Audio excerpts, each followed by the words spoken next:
شاہ عطار پر ہر آن رحمت کی نظر رکھنا، شاہ عطار پر ہر آن رحمت کی نظر رکھنا، کرے دن رات یہ سنت کی خدمت یا رسول اللہ۔ الحمدللہ رب العالمین والصلاة والسلام علی سید المرسلین، اما بعد فاعوذ باللہ من الشیطان الرجیم، بسم اللہ الرحمن الرحیم، الصلاة والسلام علیک یا رسول اللہ وعلى آلك وصحابك يا حبيب الله، الصلاة والسلام عليك يا نبي الله وعلى آلك وصحابك يا نور الله۔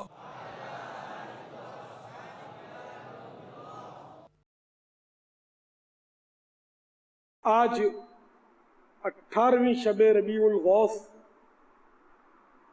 ہے اور مدنی سال 1429 سنہ ہجری۔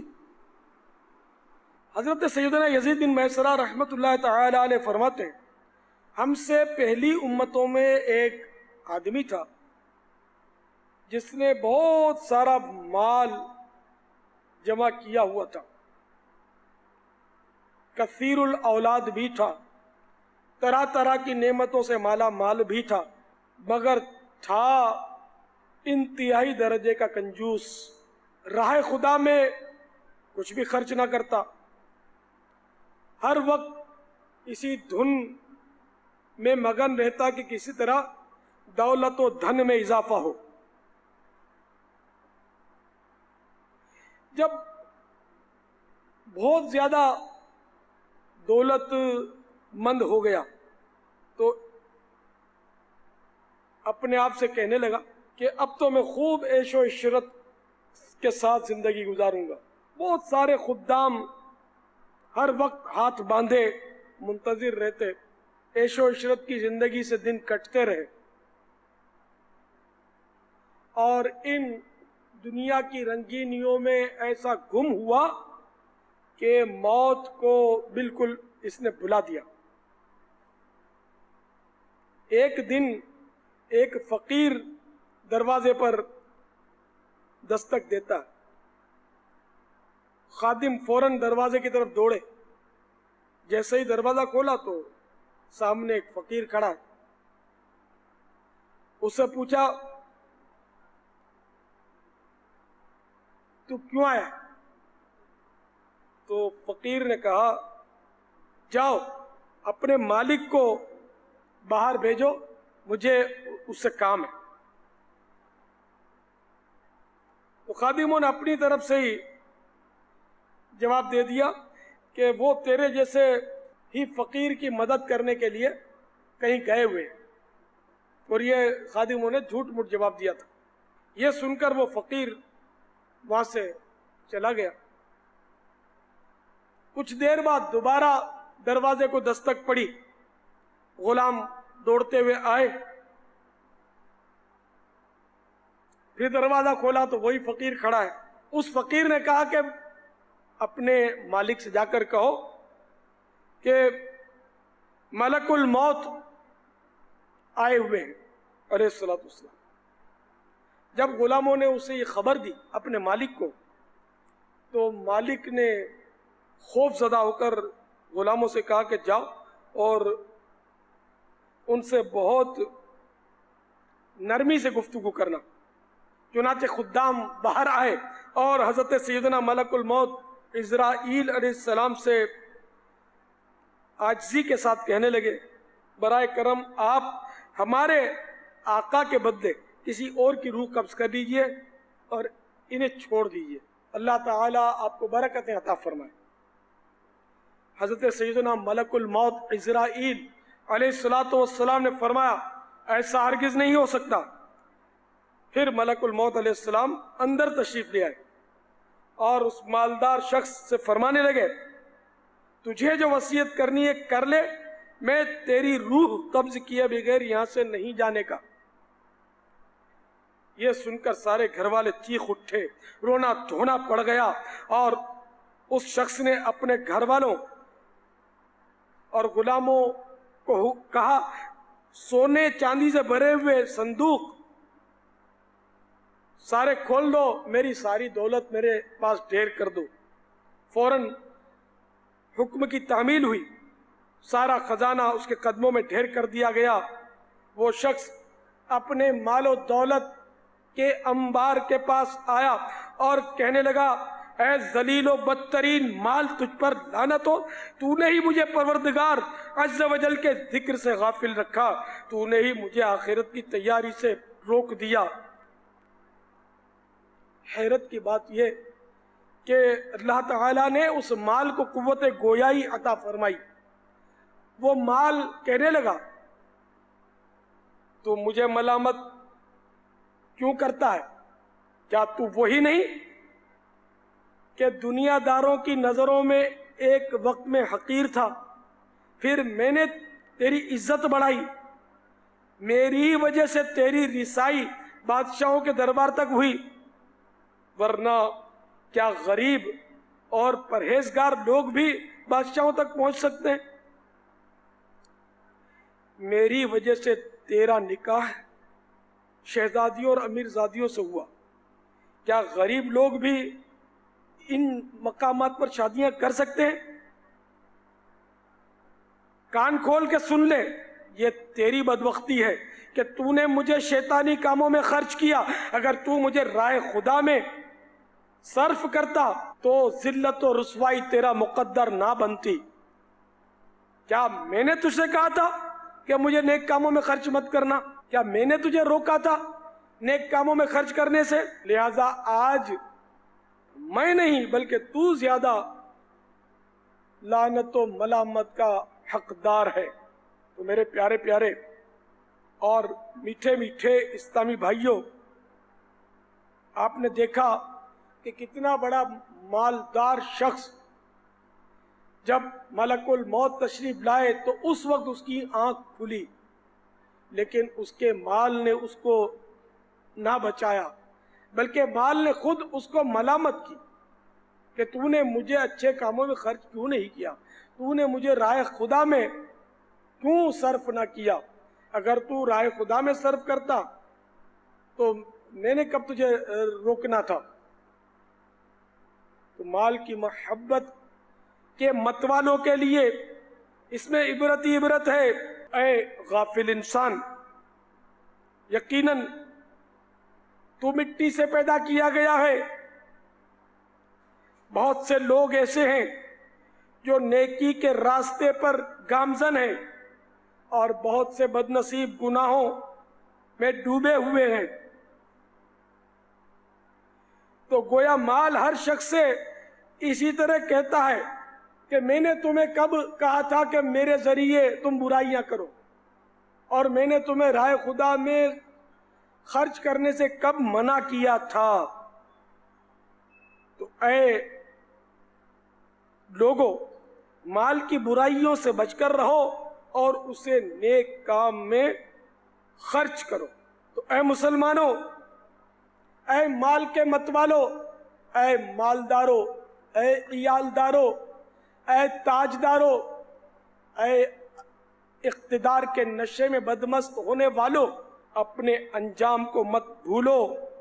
میرے پیارے پیارے اور میٹھے میٹھے سائیں بھائیوں، شیطان جو ہے یہ انسان کو دھوکہ دیتا ہے، اور دھوکہ دے کر اس سے وہ کچھ کروا لیتا ہے جس پر اسے بہت پچھتانا پڑتا ہے۔ اس لیے اے کاش ہم اس دنیا میں محض دنیا کے ہو کر نہ رہ جائیں، بلکہ کاش اس دنیا کو ہم دارالامتحان تصور کریں، ایگزامینیشن ہال سمجھیں کہ اس دنیا میں ہمارا امتحان ہونا ہے، اور یہاں جیسے ہم پرچے حل کریں گے مرنے کے بعد اس کے نتائج ہمیں ملیں گے. ہم نے اس کے پرچے اچھی طرح حل کیے تو اچھی طرح کامیاب ہوں گے. اگر ہم نے غفلت سے کام لیا اور برابر پرچے حل نہیں کیے تو پھر ہم فیل ہو گئے, تو پھر بہت پچھتانا پڑے گا. تو یہ دنیا جو ہے یہ بہت مختصر ہے اور اس کی دولت بھی مختصر ہے. بے شک اس کی دولت کا انبار ہو, سونے کے پہاڑ اور ڈھیر کا ڈھیر ہو, لیکن یہ سب مختصر ہے. کہ احادیث مبارکہ میں یہ مضامین موجود ہیں کہ اللہ کے نزدیک اگر دنیا کی قدر و قیمت مچھر کے پر کے برابر بھی ہوتی تو اللہ تعالیٰ کبھی کسی کافر کو پانی نہ پلاتا. یعنی دنیا میں جو دنیا و ما فیہا, اس دنیا اور اس میں جو کچھ بھی ہے یہ سب کچھ اللہ کے نزدیک مچھر کے پر کے برابر بھی حیثیت نہیں رکھتا. یعنی بالکل حقیر ترین, اس کی کوئی ویلیو نہیں, کوئی اہمیت نہیں. تو یہ سارا دھوکے کا مال ہے, یہ خواب ہے. ہم لوگ اس وقت خواب غفلت میں ہیں. جب موت آئے گی تو اگرچہ دنیاوی طور پر یہ کہا جاتا ہے کہ اس نے آنکھیں بند کر لی, ورنہ صحیح بات یہ ہے کہ آنکھیں بند نہیں ہوتی, آنکھیں کھل جاتی. تو دنیا میں بہت مختصر وقت رہنا ہے. پارہ 5 سورۃ النساء آیت نمبر 77 میں ارشاد ہوتا ہے, قُلْ مَتَاعُ الدُّنْيَا قَلِيلٌ وَالْآخِرَةُ خَيْرٌ لِمَنِ اتَّقَى. ترجمہ کنز الایمان, تم فرما دو کہ دنیا کا برتنا تھوڑا ہے اور ڈر والوں کے لیے آخرت اچھی. پارہ 27 سورۃ الحدید آیت نمبر 20 میں ارشاد ہوتا ہے, وَمَا الْحَيَاةُ الدُّنْيَا إِلَّا مَتَاعُ الْغُرُورِ.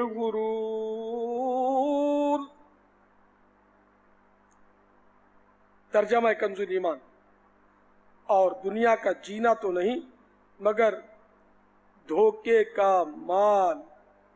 تو میرے پیارے پیارے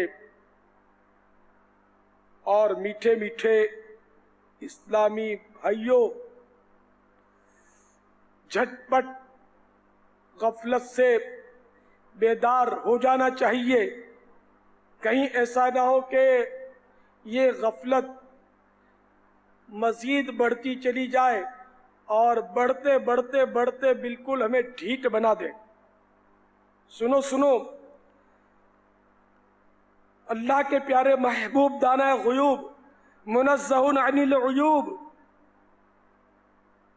عز و جل و صلی اللہ تعالی علیہ وآلہ وسلم ارشاد فرماتے ہیں, اللہ تبارک و تعالی اس شخص کا عذر قبول نہیں فرمائے گا جس کی موت کو مؤخر کر دیا حتیٰ کہ اسے 60 سال تک پہنچا دیا. یعنی گناہ کرتے کرتے اب وہ 60 سال کی عمر تک پہنچ گیا. تو حدیث شریف میں فرمایا جا رہا ہے کہ اب اس کا عذر قبول نہیں کیا جائے گا. زندگی کے تمام ادوار اس نے دیکھ لیے, جوانی کی مستی بھی دیکھ لی اور بہت اونچ نیچ دیکھ لیا, اور اب بھی اگر باز نہ آئے تو کیسی بدنصیبی ہے. بلکہ ایک روایت میں کہ جب بندہ گناہ کرتے کرتے 40 سال کی عمر کو پہنچتا ہے تو شیطان اس کے چہرے پر ہاتھ پھیر کر کہتا ہے کہ اب یہ چہرہ راہ ریاض پر آنے والے کا نہیں. تو میٹھے میٹھے اور پیارے پیارے ہیں بھائیوں, بہت جینے کی تمنا ہے, بڑی آرزویں پال رکھی ہیں کہ ہم نے فیکٹری ابھی تو ڈالنی ہے اور ابھی تو منگنی بھی نہیں ہوئی, شادی بھی کرنی ہے, شادی کے بعد بچوں کو بھی پرورش کرنا ہے, ذرا بچے بھی جوان ہو جائیں اور وہ پھر اپنے گھر کے ہو جائیں تو پھر ٹھیک ہے داڑھی رکھ لیں گے، تو پھر ٹھیک ہے وہ مسجد کا کونا سنبھال لیں گے، اللہ اللہ کریں گے۔ ابھی تو جوانی ہے، جوانی دیوانی ہے، ابھی تو امنگیں ہیں، ابھی تو آرزویں ہیں، ابھی تو بڑی حسرتیں ہیں۔ یہ بھی کوئی عمر ہے کہ اس میں آدمی داڑھی رکھ لے؟ کیا یہ بھی کوئی عمر ہے کہ اس میں آدمی اپنے ہاتھ میں تسبیح رکھ کر اورات پڑھے؟ کیا یہ بھی کوئی عمر ہے کہ تہجد کے لیے اٹھ کر رات کو تہجد ادا کرے؟ کیا یہ بھی کوئی عمر ہے کہ مدنی حلیہ بنا لے؟ کیا یہ بھی کوئی عمر ہے کہ مدنی قافلوں میں سفر کر کے اپنی زندگی کا انمول وقت صرف کر دے؟ نہیں نہیں، ابھی تو دنیا بنانی ہے صاحب۔ جس کے پاس پیسہ ہوتا ہے لوگ اس کو سلام کرتے ہیں، آج غریب کو کون پوچھتا ہے؟ 4 پیسے ہوں گے تو کام آئیں گے۔ اس طرح کے شیطان جو ہے وہ وسوسے ڈالتا ہی رہتا ہے۔ تو میرے پیارے پیارے اور میٹھے میٹھے اسلامی بھائیو، یہ لمبی لمبی امیدیں کہیں تمہیں نیکی کے کام سے غفلت میں نہ ڈال دیں۔ یاد رکھیے یہ دنیا جس میں ہم زندگی گزار رہے ہیں آخرت کی کھیتی ہے۔ الدنیا مزرعۃ الآخرہ، یہ دنیا آخرت کی کھیتی ہے۔ اس میں جیسا بوئیں گے ویسا ہم کاٹیں گے۔ اگر اس میں ہم نیکیاں بوئیں گے تو اس کا نیک پھل ملے گا، اگر اس میں برائیاں بوئیں گے تو خدا نخواستہ برائیوں کا پھل ملا تو پھر وہ برداشت نہیں ہونے کا۔ تو یقیناً جو جو بوتا ہے وہ جو ہی کاٹے گا، گیہوں بونے والا گیہوں کاٹے گا۔ یہ تو ہو نہیں سکتا کہ جو بوئے اور گیہوں کاٹے، کانٹا بوئے اور پھل کھائے، یہ نہیں ہو سکتا۔ لہذا ہم پر لازم ہے کہ اپنی عمر بھلائی کے کاموں میں صرف کریں، کیونکہ ہر نئے دن دنیا ہم سے دور ہوتی جا رہی ہے اور آخرت ہمارے قریب آتی جا رہی ہے۔ آج عمل کا موقع ہے اور کوئی حساب نہیں، لیکن کل صرف حساب ہوگا، عمل کا موقع نہیں ملے گا۔ تو آج اچھے عمل کریں گے تو کل آخرت کے امتحان میں کامیابی ہوگی۔ اگر گناہوں میں زندگی بسر کی، اللہ ناراض ہو گیا، اس کے پیارے حبیب صلی اللہ تعالی علیہ وآلہ وسلم روٹ گئے، تو پھر ناکامی کا منہ دیکھنا پڑے گا۔ تو یاد رکھیے کہ اس دنیا میں جو تصور ہے کہ صاحب جس کو بہت بڑی دولت ہاتھ لگ گئی وہی کامیاب ہے، جس کو فیکٹری اور مل کا لائسنس مل گیا وہ کامیاب ہے، جو سب سے بڑا ایکسپورٹر ہے صاحب وہی کامیاب ہے، صاحب یہ جو بڑا سرمایہ دار ہے واہ بھائی واہ یہ کامیاب ہے، اچھا فلاں الیکشن میں جیت گیا، اچھا ایم این اے بن گیا، بس اب یہ کامیاب ہے۔ نہیں فلاں تو فیڈرل منسٹر بن گیا، اچھا یہ کامیاب ہے۔ نہیں وہ وزیر اعظم بن گیا، اچھا یہ کامیاب ہے۔ نہیں، کامیاب کون ہے؟ اے قرآن تو بتا کامیاب کون ہے؟ پارہ 4 آل عمران آیت نمبر 185 میں اس کا جواب موجود۔ فَمَن زُحْزِحَ عَنِ النَّارِ وَأُدْخِلَ الْجَنَّةَ فَقَدْ فَازَ۔ ترجمہ کنزُ ایمان، جو آگ سے بچا کر جنت میں داخل کیا گیا وہ مراد کو پہنچا۔ با مراد وہ ہے، کامیاب وہ ہے کہ جو آخرت کے امتحان میں پاس ہو گیا، جہنم کی آگ سے آزاد ہو گیا، اس کو عذاب نہیں سنایا گیا بلکہ اس کو جنت کی بشارت دی گئی۔ آپ سوچو تو صحیح کہ اگر گناہوں میں زندگی بسر کی اور اس حالت میں موت آ گئی، اللہ ناراض، اس کے حبیب ناراض، تو قبر میں اگر عذاب ہو گیا کیسے برداشت؟ میں کہتا ہوں قبر میں بالفرض کچھ بھی عذاب نہ ہو، کچھ بھی عذاب نہ ہو، صرف قبر کو آپ ایک نظر تصور میں دیکھ لیجئے، 2 گز زمین، یہ بھی شاید محاورہ ہی ہے، قبر تو 2 گز کی بھی کہاں ہوتی ہے، 2 گز سے بھی عام طور پہ اس کی لمبائی میں نے دیکھا کم ہی ہوتی ہے، یا چلیے اگر کسی کی سائز ایسی ہے کہ وہ 2 گز کی ہو گئی، 2.5 گز کی ہو گئی، 3 گز کی ہو گئی، چوڑائی کتنی؟ چوڑائی تو عام طور پہ بہت کم ہوتی ہے، بعض اوقات تو ایسا دیکھا ہے کہ لاش کو ترچھی کر کے پھنسا کر اتارنا پڑتا ہے، چوڑائی کا پتہ ہی نہیں، اس کی پرواہی کب ہے؟ ہم تو 1 انچ زمین کے لیے دنیا میں لڑ رہے ہیں، اپنے پلاٹوں کے لیے لڑ رہے ہیں کہ میری یہ اتنی جگہ، اور پھر سرکاری زمین پر قبضہ بھی کر لیتے ہیں، بالکونی تو وہ غیر قانونی باہر نکال دی، کوئی آیا تو اس کی مٹھی گرم کر دی، رشوت دے دی، وہ بھی رشوت لے کر جس طرح کتے کے منہ میں ہڈی پھونستے ہیں وہ ہڈی لے کر دفع ہو جاتا ہے اور خیانت کرتا ہے اپنے ملک کے ساتھ، اور رشوت جیسا مال حرام اور جہنم کی آگ اپنے پیٹ میں بھرتا اور خوش ہوتا چلا جاتا ہے۔ یہ خوشیاں بہت عارضی ہیں، بعد میں پتہ چلے گا کتنے 200 ہوتے ہیں۔ تو بہرحال ہم دنیاوی زندگی اور دنیاوی پلاٹ اور دنیاوی جگہ کی فکریں کرتے ہیں، افسوس قبر کی چوڑائی کا پتہ ہی نہیں کتنی ہونی چاہیے۔ قبر کی چوڑائی آدھے وجود جتنی ہونی چاہیے، انسان کا جیسے کہ آدھا جسم میں اتنی چوڑائی ہو، لیکن کہاں ہوتی ہے؟ پھنس کے اتارنا پڑتا ہے۔ اگر لہیم شہیم جسم جبل اللحم ہے تو اس کو پھنس کر ترچھا کر کے اتارنا پڑتا ہے کہ وہ نہیں اتر نہیں پاتا۔ بعض اوقات لمبائی بھی اتنی کم رکھتے ہیں کہ دوبارہ کھود کر وہ کونے کھود کر اس میں ٹانگیں داخل کرنا پڑتی ہیں۔ تو یہ میں نے آپ کو اس لیے ظاہری قبر کا نقشہ بتایا، ایک تو اس کی تنگی آپ نے ملاحظہ فرما لی، پھر اوپر سے سلیب لگاتے ہیں،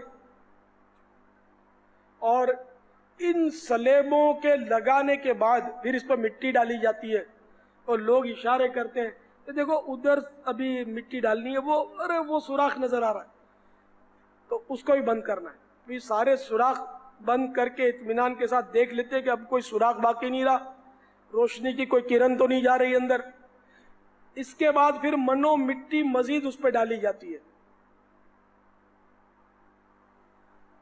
تو اب آپ بتائیے کہ چلیے عذاب کچھ بھی نہیں، نہ سانپ آئے، نہ بچھو آئے، نہ منکر نکیر تشریف لائیں، بالفرض کچھ بھی نہیں، صرف یہ کہ گناہ کی سزا میں اس طرح کی قبر میں کسی کو صرف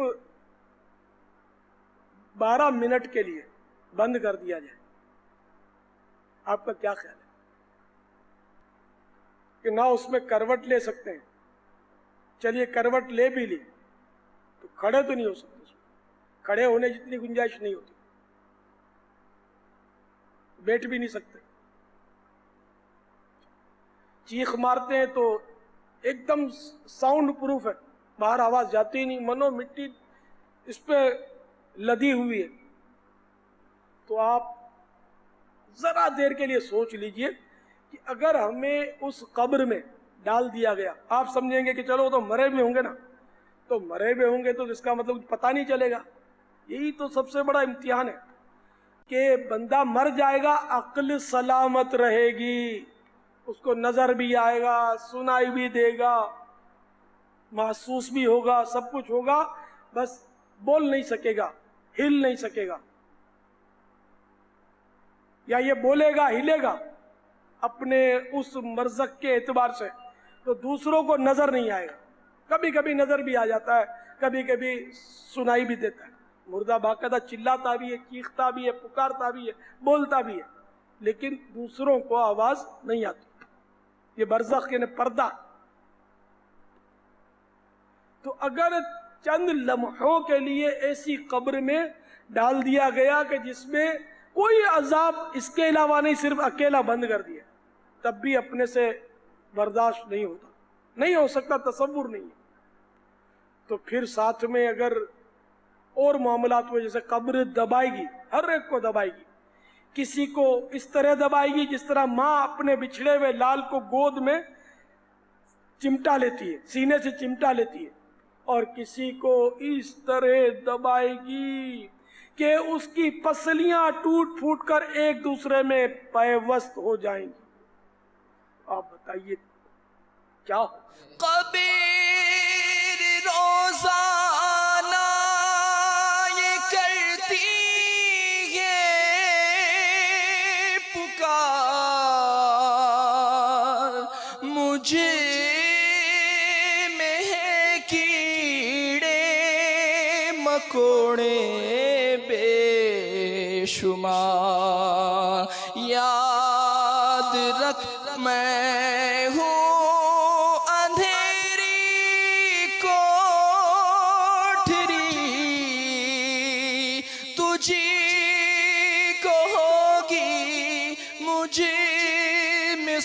وحشت بڑی میرے اندر، تو اکیلا آئے گا، ہاں مگر اعمال لیتا آئے گا، بستر گھر پہ ہی رہ جائیں گے، تجھی کو فرش خاک پر دفنائیں گے، گھپے اندھیری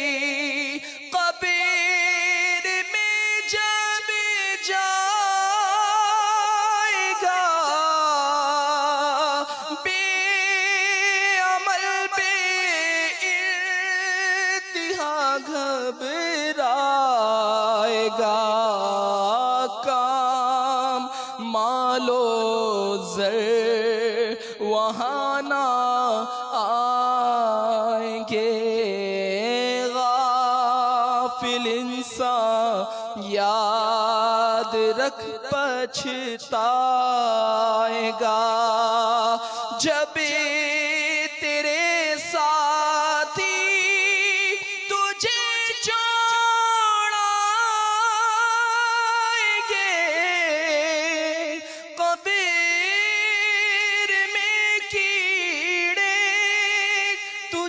کھا جائیں گے، قبر میں تیرا کفن پھٹ جائے گا، یاد رکھ نازک بدن پھٹ جائے گا، تیرا ایک ایک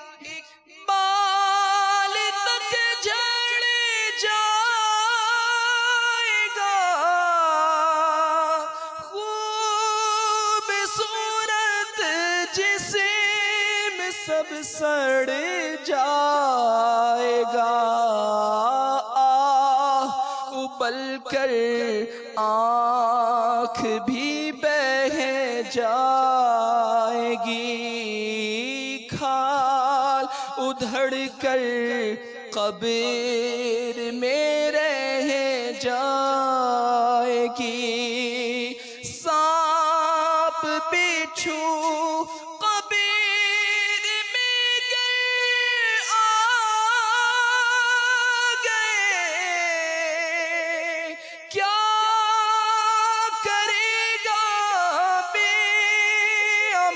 گر چھا گئے، جگہ جی لگانے کی دنیا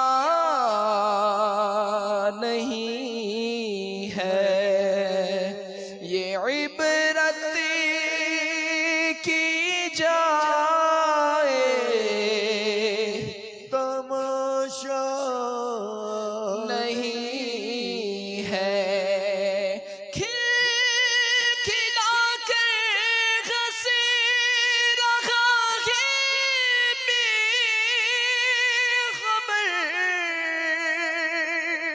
کبیر میں روئے گا چیخیں مار کر لے توبہ رب کی رحمت ہے بڑی قبر میں ورنہ سزا ہوگی کڑی جگہ جی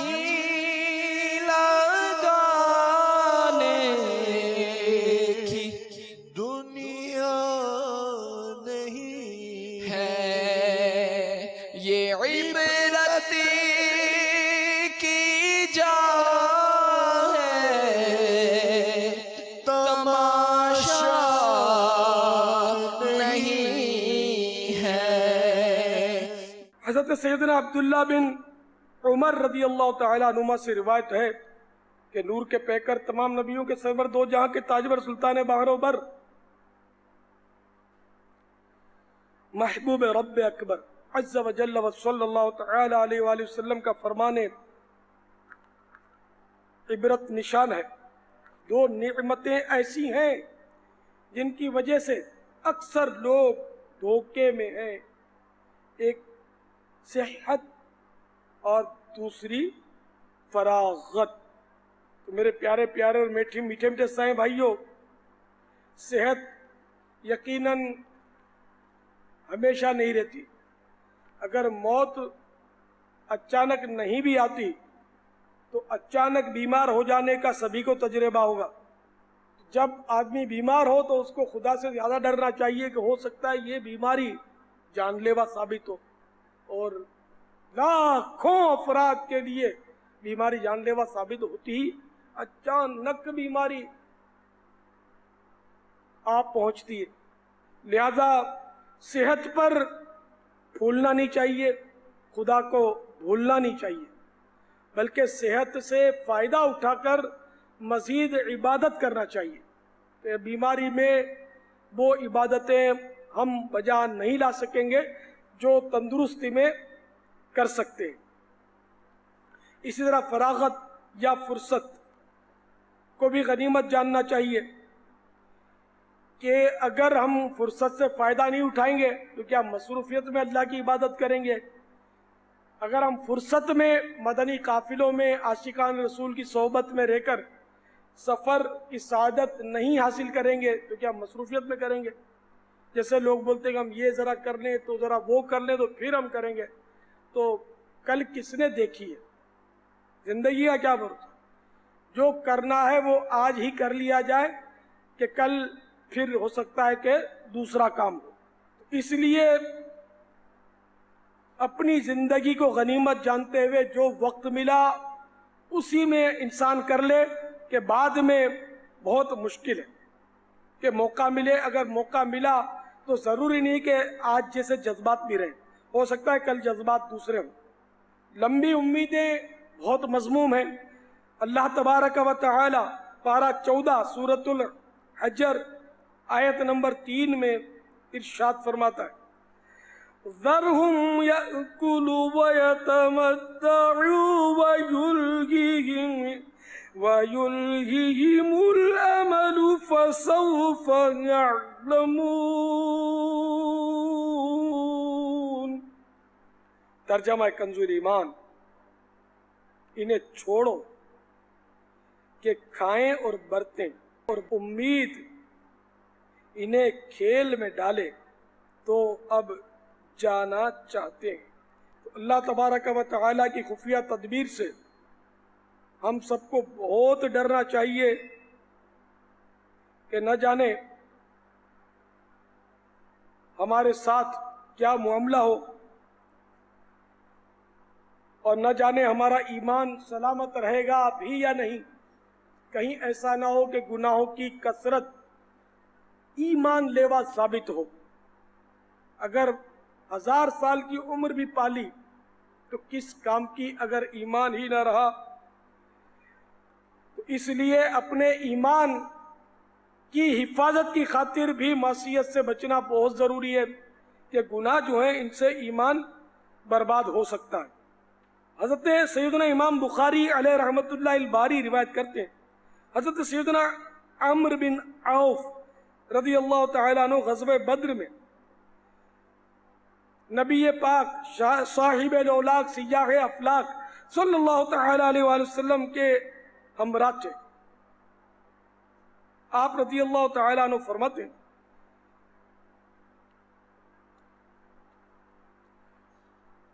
کہ مدینہ کے تاجدار، نبیوں کے سالار، رسولوں کے سردار، شہنشاہ ابرار، سرکار والا تبار، ہم غریبوں کے غم گسار، ہم بے کسوں کے مددگار، محبوب رب غفار عز و جل و صلی اللہ تعالی علیہ وآلہ وسلم نے حضرت ابو عبیدہ بن جراح رضی اللہ تعالیٰ عنہ کو اہل بحرین سے جزیہ وصول کرنے کے لیے روانہ فرمایا، کیونکہ آپ صلی اللہ تعالی علیہ وآلہ وسلم نے بحرین والوں سے جزیہ کے بدلے صلح فرمائی تھی، اور حضرت سیدنا علا بن حضرمی رضی اللہ تعالیٰ عنہ کو ان کا گورنر مقرر کیا تھا.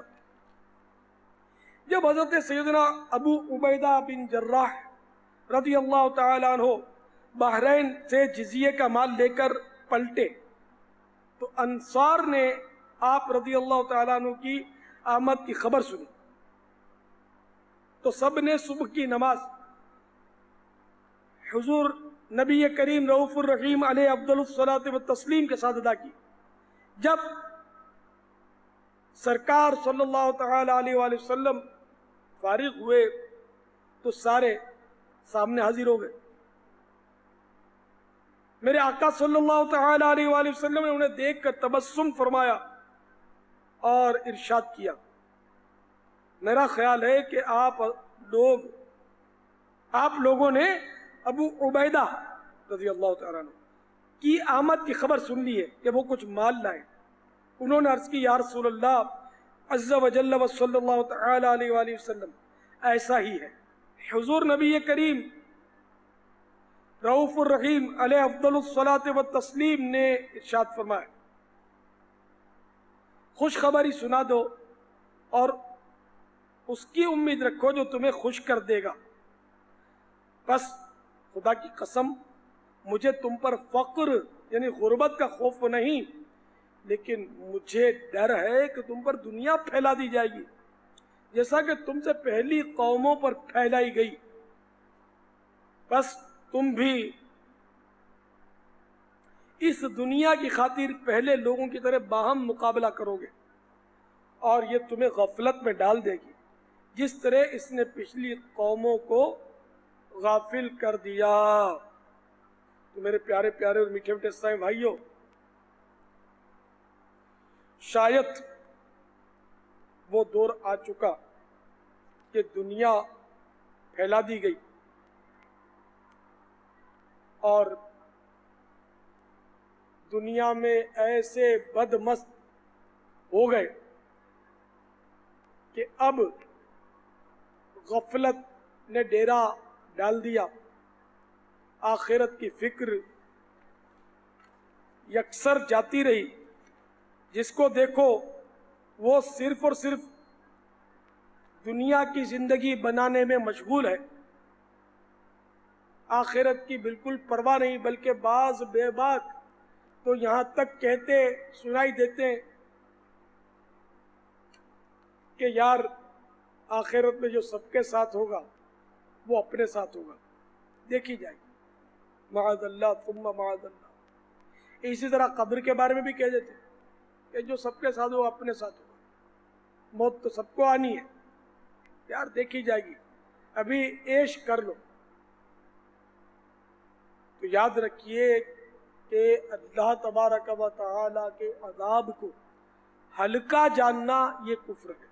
اگر کوئی اس نیت سے اس طرح کے جملے بکے کہ اللہ تعالیٰ کا عذاب بھی سہ لیں گے، سب کو ملے گا سو اپنے کو بھی ملے گا، جو سب کا ہوگا سو اپنے کا ہوگا، تو وہ بھی برداشت کر لیں گے، اپنے بھی برداشت کر لیں گے، نعوذ باللہ من ذالک، تو ایسا شخص اسلام سے خارج ہو جائے گا اگر وہ یہ کہتا ہے کہ میں اللہ کے عذاب کو سہ لوں گا، برداشت کر لوں گا۔ تو اس نے اللہ کے عذاب کی تخفیف کی، اس کو ہلکا جانا، گھٹیا جانا۔ اللہ کا عذاب ہلکا جاننے کی شے نہیں، وہ تو جس پر وارد ہوگا اس کو پتہ چلے گا۔ اللہ کرے کہ ہم اس کے عذاب سے محفوظ رہیں۔ تو میرے پیارے پیارے اور میٹھے میٹھے اسلامی بھائیوں، سچی بات یہ ہے کہ اصل گھر جو ہے وہ دنیا نہیں بلکہ آخرت کا ہے۔ چنانچہ پارہ 21 سورۃ العنکبوت آیت نمبر 64 میں ارشاد ہوتا ہے،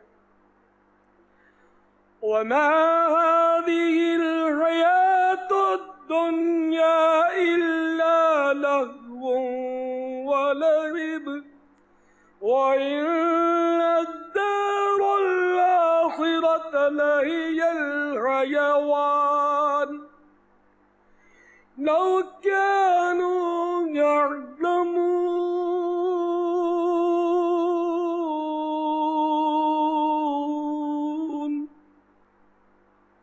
ترجمہ کنز ایمان، یہ دنیا کی زندگی تو نہیں مگر کھیل کود، اور بے شک آخرت کا گھر ضرور وہی سچی زندگی ہے، کیا اچھا تھا اگر جانتے۔ تو میرے پیارے اسلام بھائیو، جب بھی ہمارے پیارے پیارے میٹھے میٹھے آقا صلی اللہ تعالی علیہ وآلہ وسلم نے دنیا کی دولت سے ہمیشہ منہ موڑے رکھا، کبھی بھی اسے دل نہیں لگایا، اور میرے آقا صلی اللہ تعالی علیہ وآلہ وسلم نے ہمیشہ دنیا پر آخرت ہی کو ترجیح دی، اور کبھی اللہ عز و جل سے مال کی کثرت کا سوال نہ کیا، اور اگر کیا بھی تو بقدر کفایت کا سوال کیا، جیسا کہ حدیث پاک میں ہے کہ میرے آقا میٹھے میٹھے مصطفیٰ صلی اللہ تعالی علیہ وآلہ وسلم نے اس طرح دعا مانگی، اے اللہ عز و جل محمد صلی اللہ تعالی علیہ وآلہ وسلم کی آل کو اتنا رزق عطا فرما جو بقدر ضرورت ہو۔ نے ضرورت سے زائد اپنی آل کے لیے بھی آپ نے طلب نہیں کیا۔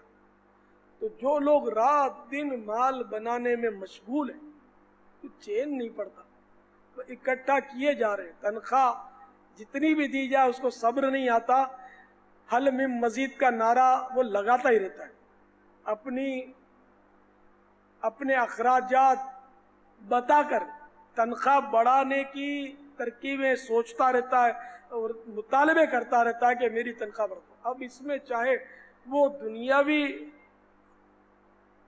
کہیں ملازم ہو یا کہیں دینی ادارے ملازم ہو، اکثریت کا حال یہی ہے کہ بس مال مال مال۔ انہیں جو دنیا کو مال کے وبال سے آگاہ کرتا ہے، ان میں بھی اکثر حصہ ایسا ہے کہ وہ خود مال کے وبال تلے دبا ہوا، اور اس کا نعرہ بھی حل میں مزید کا، تو اس کو مال چاہیے، مزید مال چاہیے، مزید مال چاہیے۔ تو میرے پیارے پیارے اور میٹھے میٹھے اسلامی بھائیوں، یاد رکھیے کہ مال سے کوئی مالدار نہیں ہو جاتا۔ دیکھا جائے نا، حقیقی مالدار وہ ہے، جیسا کہ میرے آقا صلی اللہ علیہ وسلم کا ارشاد ہے کہ مالداری یعنی تونگری یہ نہیں کہ ساز و سامان کی کثرت ہو، بلکہ اصل تونگری تو دل کا تونگر ہونا ہے۔ غالباً شیخ سعدی رحمت اللہ تعالی علیہ نے اسی کا ترجمہ کیا ہے، تونگری بدلست نہ بمال، نہ تونگری دل سے ہوتی ہے، مال سے نہیں۔ بزرگی بدلست نہ بسال، نہ بزرگی بزرگی بعقل است، بزرگی بعقل است نہ بسال، یا بزرگی بعلم است نہ بسال. یعنی بزرگی جو ہے وہ علم دین سے ہوتی ہے نہ کہ سال سے. یعنی جاہل بڈھا بزرگ نہیں ہوتا، بلکہ نوجوان عالم بزرگ ہوتا ہے، چاہے وہ نوجوان. لیکن علم دین جو ہے، بزرگی کا سبب علم دین ہے، عمر نہیں ہے. تو اے کاش ہمیں اس دنیا کی حقیقت کا احساس ہو جاتا. اور یہ دنیا حقیقت یہ ہے کہ عافیت کا مکان بھی نہیں. اس میں کس نے عافیت پائی؟ اگر اس کو عافیت اور راحت ملی تو کتنے دن رہی؟ آخر کار اس میں مصیبتیں ہی مصیبتیں. حضرت سیدنا عبداللہ بن صالح اجلی علیہ رحمت اللہ القوی فرماتے ہیں، بنی شیبان کے ایک شخص نے مجھے بتایا کہ امیر المومنین حضرت مولا مشکل کشا علی المرتضی شیر خدا کرم اللہ تعالی وجہہ الکریم نے خطبہ دیتے ہوئے ارشاد فرمایا، تمام تعریفیں اللہ عز و جل کے لیے، میں اسی کی حمد بیان کرتا ہوں اور اسی سے مدد مانگتا ہوں، اس پر ایمان لاتا ہوں اور اسی پر بھروسہ کرتا ہوں. میں گواہی دیتا ہوں کہ اللہ عز و جل کے سوا کوئی معبود نہیں، وہ اکیلا ہے، اس کا کوئی شریک نہیں. اور اس بات کی گواہی دیتا ہوں کہ حضرت محمد مصطفیٰ صلی اللہ تعالی علیہ وآلہ وسلم اس کے بندہ خاص اور رسول ہیں. اللہ عز و جل نے انہیں ہدایت کامل اور دین حق کے ساتھ مبعوث فرمایا تاکہ اس کے ذریعے وہ تمہاری بیماریوں کو دور فرمائے اور تمہیں غفلت کی نیند سے بیدار کرے. یاد رکھو تم مرنے والے ہو اور تمہیں موت کے بعد دوبارہ اٹھایا جائے گا.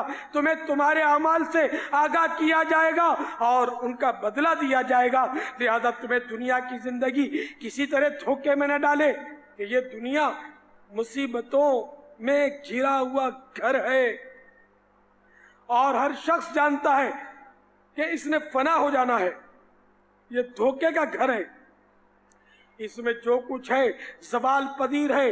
یہ بھی ایک کے پاس ہے تو کبھی دوسرے کے پاس. اس میں آنے والا کبھی بھی اس کے شر سے محفوظ نہیں رہ سکتا. اس میں رہنے والے خود کو خوشحال اور مسرور سمجھتے ہیں، مگر اس سوچ کی وجہ سے وہ مصیبت اور دھوکے میں پڑ جاتے ہیں. دنیاوی خوشحالی دائمی نہیں ہوتی. اس کے رہنے والوں میں سے ہر ایک کی موت کا وقت معین اور مقرر ہے. اے اللہ عز و جل کے بندو، یاد رکھو اس نئے رنگی دنیا میں تم جن گزرے ہوئے لوگوں کی پیروی کر رہے ہو، ان کی عمریں تمہاری بنسبت بہت زیادہ تھیں. ان کے گھر تمہارے گھروں سے زیادہ آباد تھے، وہ تم سے زیادہ طاقتور تھے، دور دور تک ان کا رعب و دبدبہ تھا. مگر اب ان کی آوازیں بند ہو گئیں، ان کے جسم بوسیدہ ہو گئے، گھر ویران اور خالی رہ گئے، ان کا نام و نشان مٹ گیا. ان کے وہ بلند و بالا محلات و مکانات جن کی بنیادیں بہت مضبوط تھیں، اب پتھروں، سیلوں اور ریت کے ڈھیر میں تبدیل ہو چکے ہیں. اب جو لوگ یہاں آ کر بسے ہیں وہ سابقہ لوگوں کو جانتے تک نہیں. اسی طرح سابقہ لوگوں کے لیے یہ نئے مکین اجنبی ہیں. وہ اپنے قرب و جوار اور گھر کے قریب رہنے والوں کے ساتھ ایسا تعلق نہیں رکھتے جو پڑوسیوں کا پڑوسیوں اور بھائیوں کا بھائیوں کے ساتھ ہونا چاہیے. اب ان کے درمیان تعلق ہو بھی کیسے جبکہ بوسیدگی نے انہیں خوراک بنا کر ہلاک کر دیا ہے اور ان پر چٹانوں اور مٹی نے سایہ کیا ہوا ہے. زندگی کے بعد موت نے انہیں آ لیا. اپنے تئیں عمدہ اور خوشحال زندگی گزارنے کے بعد اب وہ فنا کے گھاٹ اتر گئے. ان کی وجہ سے ان کے دوست و احباب مصیبت میں مبتلا ہو گئے. انہوں نے مٹی کو اپنا مسکن بنا لیا اور دنیا سے کوچ کر گئے. وہاں قبروں میں ان کے لیے یہ دنیاوی نعمتیں نہیں ہیں. ہائے افسوس، ہائے افسوس. پھر آپ رضی اللہ تعالیٰ عنہ نے یہ کہنے کے بعد قرآن پاک کی یہ آیت کریمہ تلاوت فرمائی. کلا كلمة هو قائلها ومن ورائهم برزخ إلى يوم يبعثون.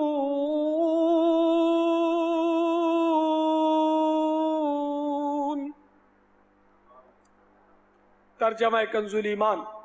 حشر یہ تو ایک بات ہے جو وہ اپنے منہ سے کہتا ہے، اور ان کے آگے ایک آڑ ہے اس دن تک جس میں اٹھائے جائیں گے.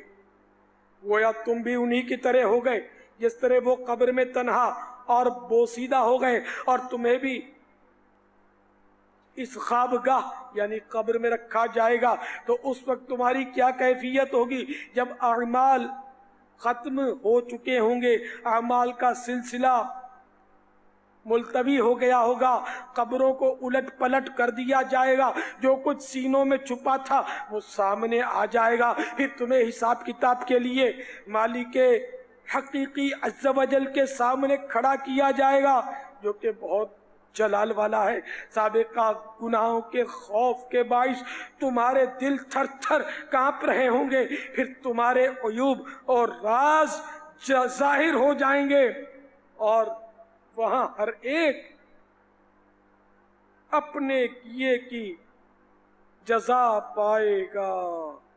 میرے پیارے پیارے اور میٹھے میٹھے اسلامی بھائیوں، خدا کی قسم عبرت اور عبرت ہے. ہمیں بہت ٹھنڈے دل سے اپنی موجودہ روش کا محاسبہ کرنا چاہیے. میں محض رسمی طور پر یہ نہیں عرض کر رہا، میں دل کی گہرائیوں سے آپ کی خدمت میں درخواست کر رہا ہوں کہ ہم اپنی روش پر غور کریں کہ ہم اپنی زندگی کس طرح گزار رہے ہیں. کیا روز اٹھنے والے جنازے ہم نہیں دیکھتے؟ کیا جو مر گیا وہی مر گیا، ہم نہیں مریں گے؟ یقیناً جس طرح اس کا جنازہ اٹھا، جس طرح اس کا جنازہ اٹھا، جس طرح وہ جنازہ جا رہا ہے، یہ سارے جنازے ہمیں پیغام دیتے ہیں. گویا جنازہ آگے آگے کہہ رہا ہے، اے جہاں والو میرے پیچھے چلے آؤ، تمہارا رہنما میں ہوں. یہ جنازے کہہ رہے کہ جس طرح ہمارے اٹھ رہے ہیں نا جنازے، کل تمہارا بھی اٹھ ہی جائے گا. جس طرح آج قبرستان کی طرف ہمیں لے چلے ہیں، کل تمہیں بھی لے جایا جائے گا. تو اس لیے غفلت نہ کرنا. ہم نے غفلت بھری زندگی گزاری، مگر تو غفلت نہ کرنا، تو ہم سے عبرت حاصل کر. تو اب غور کیجئے کہ ہماری زندگی کتنی. اب آپ کہتے ہیں کہ میں نوجوان ہوں، تو نوجوان نہیں مرتے. اسپتال میں جا کر دیکھ لو کتنے نوجوان زندگی سے مایوس آپ کو نظر آئیں گے.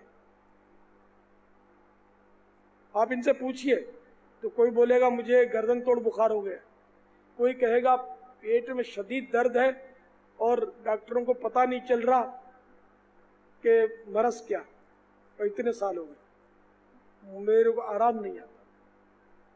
تو کوئی نوجوان ملے گا تو وہ کہے گا کہ مجھے بلڈ کینسر ہے، کوئی کہے گا میرے گلے کا کینسر ہے، کوئی کہے گا میری ہڈیوں کا کینسر ہے، کوئی کہے گا مجھے ہیپاٹائٹس سی ہے، آخری اسٹیج ہے، ڈاکٹروں نے جواب دے دیا. تو آپ اسپتال جا کر عبرت حاصل کیجئے، تنہا جائیے اور مریضوں سے ان کے حالات دریافت کیجئے، آپ کو پتہ چلے گا کتنی مایوسی پھیلی ہوئی ہوتی ہے. پھر کبھی اکیلے قبرستان نکل جائیے. اگر دوستوں کے جھمیلے میں ہوں گے اور خوش گپیوں کا ماحول ہوگا تو پھر عبرت نہیں ملے گی. اکیلے بے شک رات کے اندھیرے میں نہ جائیں، دن کے وقت جائیں. رات میں اگر وحشت ہوتی ہے تو، اور آپ بالکل اکیلے جائیں اور سب سے زیادہ بوسیدہ اور پرانی قبر ہو اس کے پاس بیٹھ جائیں. اس کی تختی پر نظر رکھیں کتنے سال ہوئے. اچھا قبرستان بہت پرانا ہے, تاریخ پڑھی نہیں جا رہی, غور سے پڑھیں گے تو پتا چلے گا. تو 80 سال پرانی قبر ہے. اس کی عمر کتنی تھی؟ 35 سال. تو مرے 80 سال ہو گئے, دنیا میں صرف اس نے 35 سال گزارے. قبر بھی اب بوسیدہ ہو گئی, کوئی فاتحہ پڑھنے نہیں آتا. دیکھیں اس کے سارے عزیز بھی اب فوت ہو چکے, کوئی پھول نہیں ڈالتا, اس لیے کہ پھول ڈالنے والے خود قبروں میں چلے گئے. تو میرا بھی اسی طرح ہوگا. ٹھیک ہے میرا خاندان بڑا ہے, دوستوں کا حلقہ وسیع ہے, قبرستان میں بھیڑ بھاڑ ہو جائے گی. کتنی دیر کے لیے؟ اتنی سی دیر کے لیے. پھر کوئی مڑ کے دیکھے گا بھی نہ, پلٹ کر کوئی آئے گا. یہ سارے جو آئے ہیں نا, یہ اب آپ کے لیے نہیں آئے قبرستان, یہ تو آپ کے عزیزوں کو اچھا لگانے کے لیے. اکثریت تو یہی صورت ہوتی ہے نا, مالداروں کے جنازے میں لوگ کیوں جاتے ہیں؟ یا تو کسی کا قرضہ پھنسا ہوا ہے, یا وہ بیٹے سے ترکیب بنانی ہے کاروباری, تو باپ کے جنازے میں آگے کہ بیٹے کو اچھا لگ جائے, کاروبار کا نظام اپنا چلتا رہے. عام طور پہ لوگ یہ نا کہ مفاد پرست ہو گئے. ایصال ثواب کس نے کرنا؟ ایصال ثواب کرنا ہی نہیں آتا. ہاں قرآن پاک پڑھتے ہیں, پھر ہم جیسے وہ پرچیاں آتی ہے کہ وہ قرآن پاک پڑھا, ذرا بخش دیجیے, ایصال ثواب کر دیے. تو ان غریبوں کو ایصال ثواب بھی نہیں آتا کر. ایصال ثواب کس طرح کرے؟ تو اب مرنے والے کے نصیب, مرنے والے نے بھی سکھایا ہوتا, کہاں سکھایا؟ مرنے والے نے پیسے گننے سکھائے, پیسے گننے آتے, پھٹافٹ نوٹیں گن لیتا ہے. حساب کرنا سکھایا, یہ بھی آتا ہے. ٹیکس کی چوری کرنا سکھائی تو وہ بھی آتا ہے. رشوت کم کروانی سکھائی, وہ بھی مال بچانے کے چکر میں رشوت کو بری سمجھتے تو ایک ڈھیلا بھی نہ دیتے. رشوت تو دینی ہے, کم کرنی سکھوائی کہ کس طرح بارگیننگ کرتے رشوت دینے میں. مال میں ملاوٹ کرنا سکھایا, بجلی چوری کرنا سکھائی کہ کس طرح کنڈا لگا کر بجلی چور کر اپنا کارخانہ چلایا جاتا ہے. بجلی چوری نہیں کریں گے تو بازار میں کھڑے کیسے رہیں گے, اور جب تک لاکھوں کروڑوں روپے جمع نہیں کریں گے تو زندگی گزرے گی کیسے؟ ایسے ایسے شیطان نے حربے چلائے کہ بندہ اس کے چکر میں آ گیا, اور بس احباب کیا کارے نمایاں کر گئے. میٹرک کیا, بی اے کیا, پینشن ملی اور مر گئے. ایک شخص کے انتقال کے بعد اس کو خواب میں دیکھ کر پوچھا گیا, ما فعل اللہ بکا, اللہ تعالیٰ نے تمہارے ساتھ کیا معاملہ کیا؟ کہنے لگا کہ ویسے تو عمل ایسے ہی تھے, بس ایک بار میں قبرستان گیا, کسی کی تدفین میں حصہ لیا, اور بڑے درد کے ساتھ میں نے اس کی قبر پر مٹی ڈالنے کی سعادت حاصل کی. قیامت کے روز وہ مٹی اس کے پلڑے میں رکھی جائے گی, اور وہ مٹی جو ہے وہ نیکیوں کے پلڑے کا وزن جو ہے وہ بھاری کر دے گی. بہرحال وہ قبر میں ڈالی جانے والی مٹی مغفرت کا سبب بن گئی. تو کون سا عمل اللہ کی بارگاہ میں مقبول ہو جائے وہ ہم نہیں جانتے, یہ بھی اللہ کی خفیہ تدبیر ہے. تو کاش ہم کسی بھی نیکی کو چھوڑنے والے نہ بنے, ہم نیکیاں کرتے رہے. صلو علی الحبیب صلی اللہ تعالی علی محمد. شاہ عطار پر ہر آن رحمت کی نظر رکھنا, شاہ عطار پر ہر آن رحمت کی نظر رکھنا, کرے دن رات یہ سنت کی خدمت یا رسول اللہ.